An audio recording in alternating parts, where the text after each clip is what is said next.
They start.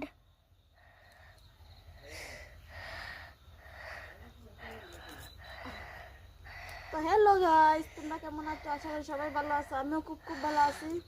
তো দেখো আজ কয়দিন থেকে হালের মাংস খানি চলে, কয়দিন থেকে চলার মাংস খানি। তো দেখো আজকেও খাটলাম, গতকালকেও খাচ্ছি, ভিডিও আছে পোস্ট করছি না কোনো কোনো। আর আজকেও দেখো, আজকেও দেখো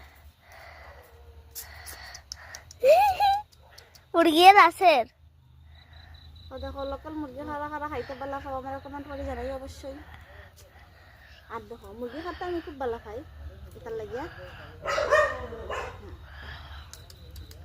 বেতলা কষ্ট লাগে, কষ্ট বেতলা লাগে, কারণ 4 দিন আমার ঘরে থাকছে, আজকে দিয়ে আনছি, আমার কষ্ট লাগে। একটা জিনিস ফাললে খাটলে খারাপ লাগে। ও ঠিক আছে। কিন্তু 4 দিন না খাই এই অবস্থা যেটা হয়েছে। টাটা।